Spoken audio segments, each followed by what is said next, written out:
Everyone, welcome back to Yogi word. ಎಲ್ಲರೂ ಹೇಗಿದ್ದೀರಾ? ಎಲ್ಲರೂ ಆರಾಮಾಗಿದ್ದೀರಾ ಅಂತ ಭಾವಿಸ್ತಾ ವಿಡಿಯೋನ ಸ್ಟಾರ್ಟ್ ಮಾಡ್ತಾ ಇದ್ದೀನಿ. ನಾನು ಸಹ ಆರಾಮಾಗಿದ್ದೀನಿ. ಸೊ ಇವತ್ತಿನ ವ್ಲಾಗಲ್ಲಿ ನಾವು ಅಂದರೆ ಮನೆಯಲ್ಲಿ ಎಲ್ಲರೂ ಕೃಷ್ಣಗಿರಿ ಕಡೆಗೆ ಹೊರಟಿದ್ದೀವಿ. ಅಂದರೆ ನೈಟ್ ಜರ್ನಿ ಅಂತಲೇ ಹೇಳ್ಬೋದು. ಏಕೆಂದರೆ ನಮ್ಮ ನೇಬರ್ಸ್ದು ಒಬ್ರದ್ದು ಮದುವೆ ಇದೆ.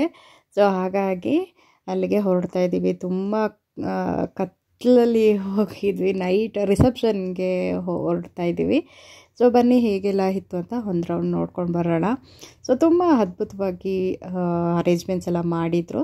ಸೊ ನಮ್ಮ ನೇಬರ್ಸ್ ಅಷ್ಟು ರಿಕ್ವೆಸ್ಟ್ ಮಾಡಿಕೊಂಡ್ರು ಬರಲೇಬೇಕು ಅಂತ. ದೂರ ಇರೋದ್ರಿಂದ ನಾವು ಹೋಗೋದಾ ಬೇಡವಾ ಅಂತ ಕನ್ಫ್ಯೂಷನಲ್ಲಿದ್ವಿ. ಬಟ್ ಹೋಗೋಣ ಅಂತ ಡಿಸೈಡ್ ಮಾಡಿ ಸೊ ನಾವು ಸ್ಯಾಟರ್ಡೇ ಈವ್ನಿಂಗ್ ಇದು ಮದುವೆಗೆ ಹೋಗಿ ಬಂದಿದ್ದು. ಸೊ ಬ್ಯಾಂಗ್ಳೂರ್ ಟು ಕೃಷ್ಣಗಿರಿ ತುಂಬ ಲಾಂಗ್ ಡಿಸ್ಟೆನ್ಸು. ಟ್ರಾವೆಲಿಂಗ್ ಅಂದರೆ ಸ್ವಲ್ಪ ಟಯರ್ಡ್ ಆಗುತ್ತೆ. ಯಾಕಂದರೆ ನೆಕ್ಸ್ಟ್ ಡೇ ನಮಗೆ ಒಂದು ಪ್ರೋಗ್ರಾಮ್ ಕೂಡ ಇದೆ. ಆ್ಯಕ್ಚುಲಿ ಇವತ್ತು ಮದುವೆ ಊಟಕ್ಕೆ ಬಂದಿದ್ದೀವಿ ನೋಡಿ. ಫ್ಯಾಮಿಲಿ ಸಮೇತ ಮದುವೆ ಊಟಕ್ಕೆ ಬಂದಿದ್ದೀವಿ. ಎಲ್ಲರೂ ನೀವು ನೋಡ್ತಿರ್ಬೋದು. ಆ್ಯಕ್ಚುಲಿ ತುಂಬ ಲಾಂಗ್ ಜರ್ನಿನೇ ಇದು.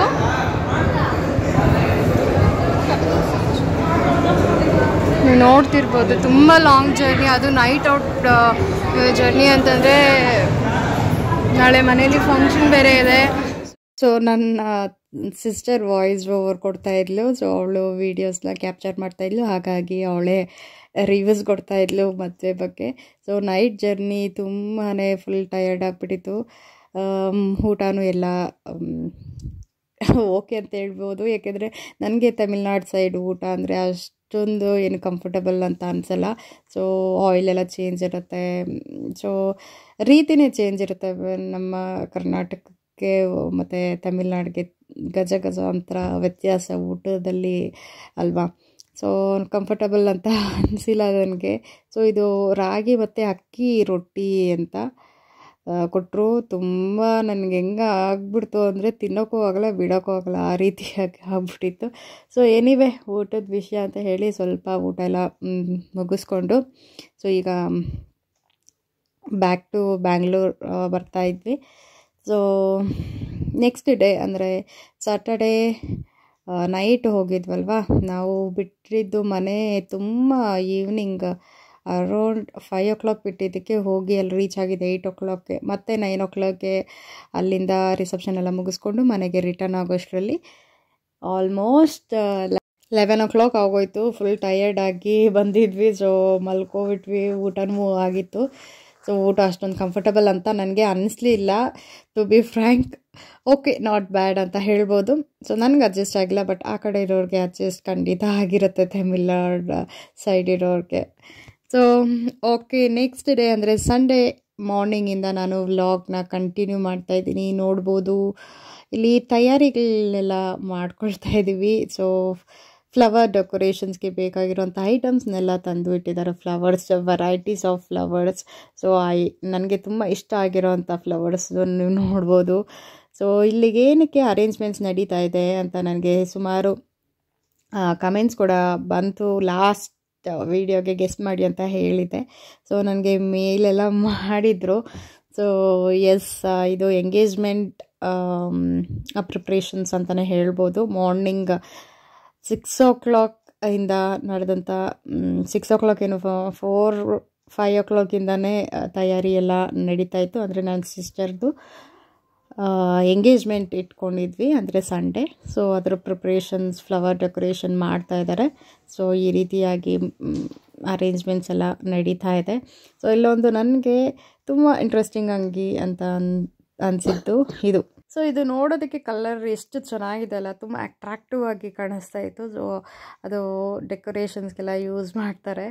ಸೊ ಇದು ನಾನು ಫಸ್ಟ್ ಟೈಮ್ ಇದನ್ನು ನೋಡಿದ್ದು. ಸೊ ಇದು ನೋಡಿ, ಬನ್ಸಿಯಾಗಿ ರೋಸ್ ಟೈಪ್ ಎಲ್ಲ ಇದೆ. ಸೊ ಅದನ್ನು ಅಲ್ಲೆಲ್ಲ ಅಟ್ಯಾಚ್ ಮಾಡ್ತಾರೆ. ಸೊ ಇದ್ರ ಫೈನಲ್ ಲುಕ್ ಕೂಡ ನಾನು ತೋರಿಸ್ತೀನಿ. ಸೊ ಬೆಳಗ್ಗೆ ಎದ್ದು ನಮ್ಮ ಯೋಗೇಶ್ ಸರ್ ಇಲ್ಲಿ ಕೂತಿದ್ದಾರೆ, ನೋಡ್ಬೋದು ನೀವು. ಸೊ ನಾಗ್ತಾನೆ ಎದ್ದು ಬಂದ. ಸೊ ಮನೇಲಿ ಏನಾದರೂ ಸೌಂಡ್ ಆಗ್ತಾಯಿದ್ರೆ ಮಕ್ಕಳು ಕೂಡ ಹಾಗೇ ಎದ್ಬಿಡ್ತಾರಲ್ಲ ಬೇಗ. ಸೊ ಇನ್ನೊಂದು ಕಡೆಗೆ ಎಂಗೇಜ್ಮೆಂಟ್ಗೆ ಏನೇನು ಹೂಗಳು ಬೇಕು, ಹಾರಗಳು, ಹೂವು, ಫ್ಲವರ್ಸ್ ಅಂತೂ. ಸೊ ನಾವು ಮಾರ್ಕೆಟ್ಗೆ ಹೋಗಿದ್ವಿ 4 ಗಂಟೆಗೆ ಎದ್ಬಿಟ್ಟು. ಸೊ ಅಲ್ಲಿಂದ ತರಕಾರಿ ಎಲ್ಲ, ಅಡುಗೆಗೆಲ್ಲ ಪ್ರಿಪ್ರೇಷನ್ಸ್ನ ತೊಗೊಂಡು ಬಂದಿದ್ವಿ. ಹಣ್ಣುಗಳು, ಪ್ರತಿಯೊಂದು ಏನೇನು ಬೇಕು ಅಂತೆಲ್ಲ ತಯಾರಿನ ನಾವು ಮಾಡ್ಕೊಳ್ತಾ ಇದ್ವಿ. ಸೊ ಎಂಗೇಜ್ಮೆಂಟ್ ಹೇಗೆಲ್ಲ ಆಯಿತು ಅಂತ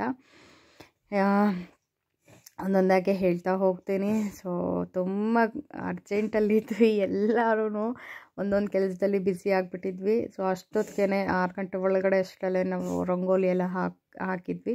ಸೊ ಈಗ ರಂಗೋಲಿ ಎಲ್ಲ ಹೇಗಿದೆ ಅಂತ ನೋಡ್ಕೊಂಡು ಬರೋಣ ಬನ್ನಿ. ಸೊ ಪ್ರತಿಯೊಂದು ನೋಡ್ಬೋದು ಇಲ್ಲೆಲ್ಲನೂ ಯಾವ ರೀತಿಯಾಗಿ ಅರೇಂಜ್ ಮಾಡಿದ್ದೀನಿ ಅಂತೆಲ್ಲ. ಸೊ ಒಂದು ಕಡೆಗೆ ಹುಡುಗಿನ ಕೂಡ ರೆಡಿ ಮಾಡಬೇಕು ಅಂದರೆ ನಮ್ಮ ತಂಗಿನ. ಸೊ ಇನ್ನೊಂದು ಕಡೆಗೆ ಅಡುಗೆ ನಾವೇ ಮಾಡಿಸಿದ್ವಿ ಟೆರೆಸಲ್ಲಿ. ಸೊ ರಂಗೋಲಿ ನೋಡಿ ನಾನು ನಮ್ಮಮ್ಮ ಸೇರಿ ಈ ರೀತಿಯಾಗಿ ಹಾಕಿದ್ದೀವಿ. ಸೊ ರಂಗೋಲಿ ಬೇಕಾದರೆ ಹಾಕ್ಬಿಡ್ಬೋದು ಈಸಿಯಾಗಿ, ಬಟ್ ಕಲರಿಂಗ್ ಇರುತ್ತಲ್ವ, ಸೊ ತುಂಬ ಕಷ್ಟ. ಸ್ವಲ್ಪ ಕಷ್ಟಪಟ್ಕೊಂಡೆ ಮಾಡಿದ್ವಿ. ಎಲ್ಲ ಕೆಲಸ ಮುಗಿಬೇಕು, ಯಾಕಂದರೆ ಗೆಸ್ಟ್ ಎಲ್ಲ ಬರೋರಿದ್ದಾರೆ, ಅವ್ರನ್ನೂ ಕೂಡ ಟ್ರೀಟ್ ಮಾಡಬೇಕು. ಸೊ ಎಲ್ಲನೂ ಮೇಂಟೈನ್ ಮಾಡೋದು ತುಂಬಾ ಕಷ್ಟ ಅಲ್ವಾ. ಸೊ ಎಂಗೇಜ್ಮೆಂಟ್ ಪ್ರಿಪ್ರೇಷನ್ಸ್ ಹೇಗೆಲ್ಲ ಅಂತ ತೋರಿಸ್ದೆ, ಬಟ್ ಎಂಗೇಜ್ಮೆಂಟ್ ಹೇಗೆಲ್ಲ ನಡೀತು ಅಂತ ಖಂಡಿತ ನಾನು ನೆಕ್ಸ್ಟ್ ವ್ಲಾಗಲ್ಲಿ ಶೇರ್ ಮಾಡ್ಕೊಳ್ತೀನಿ. ಸೊ ಮಿಸ್ ಮಾಡ್ದೇನೆ ನೆಕ್ಸ್ಟ್ ವ್ಲಾಗ್ನ ನೀವು ಖಂಡಿತವಾಗ್ಲೂ ನೋಡಲೇಬೇಕು. ಸೊ ತುಂಬ ಎಂಜಾಯ್ ಮಾಡ್ತೀರಾ ಅಂತ ಅಂದ್ಕೊತೀನಿ. ಸೊ ಹೋಪ್ ಈ ವಿಡಿಯೋ ನಿಮ್ಮೆಲ್ಲರಿಗೂ ಇಷ್ಟ ಆಗಿರುತ್ತೆ ಅಂತ ಭಾವಿಸ್ತಾ ಈ ವಿಡಿಯೋನ ಇಲ್ಲಿಗೆ ಹೆಣ್ಣು ಮಾಡ್ತಾಯಿದ್ದೀನಿ. ಮತ್ತೆ ಸಿಗೋಣ ಹೊಸ ವೀಡಿಯೋಸ್ ಜೊತೆಗೆ, ನೆಕ್ಸ್ಟ್ ವ್ಲಾಗ್ ಜೊತೆಗೆ. So don't miss engagement vlog. So ಆದಷ್ಟು ಬೇಗ ನಾನು ಅಪ್ಲೋಡ್ ಮಾಡ್ತೀನಿ. So till then take care. Thank you so much for watching. Bye.